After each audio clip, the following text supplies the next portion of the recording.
Want to instantly bring clarity, organization, and productivity to your Monday.com boards? Today, I'm walking you through how to structure your groups in Monday.com. And by the end of this video, you'll know exactly how to set up your board so tasks flow smoothly, nothing slips through the cracks, and your whole team can find what they need in seconds.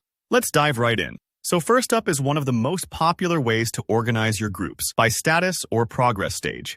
Think of this like building a digital assembly line. Each group represents a stop along the way, much like a Kanban board. For example, you might set up groups called New Requests, In Progress, In Review, Done, and On Hold. This structure is perfect for project management, content pipelines, or even recruitment tracking, because you can clearly see what's moving forward, what needs attention, and what's finished at a glance. This method helps your team focus on what's actionable right now, and it creates accountability, since everyone can see which step each task is at. Don't worry if your process has more or fewer stages. Customize your groups to fit the flow your team uses. Another effective way to structure your groups is by time or due date. Instead of progress, this method organizes work according to when it needs to happen. This week, next week, overdue, Q1 projects, or future tasks. If you're planning events, running marketing campaigns, or managing any tasks with lots of different deadlines, this is a lifesaver. It helps you prioritize work that's coming up soon, spot anything that may have slipped past its due date, and map out long-term projects all in one view.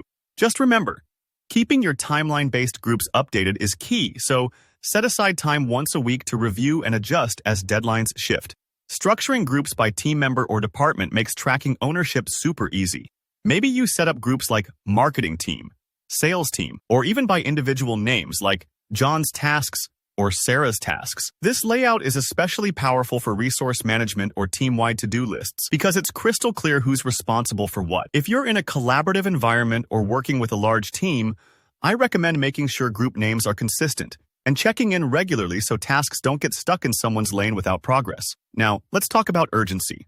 Structuring groups based on priority level. You might have high priority, medium priority, and low priority right at the top of your board. This way, it's visually obvious what deserves your attention first. It's a smart approach for customer support queues, bug tracking, or just general day-to-day task management.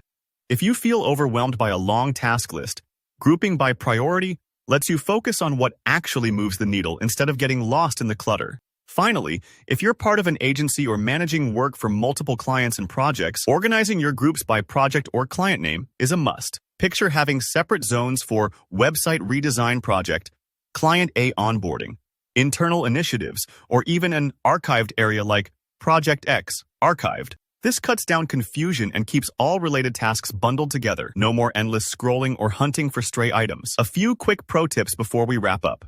First, give your groups clear, descriptive names. A good name is like a signpost. It guides teammates instantly. Next, take advantage of automations. You can set Monday.com to move items to the correct group as their status changes. For example, as soon as a task is marked done, it's whisked straight to the done group. No manual sorting needed.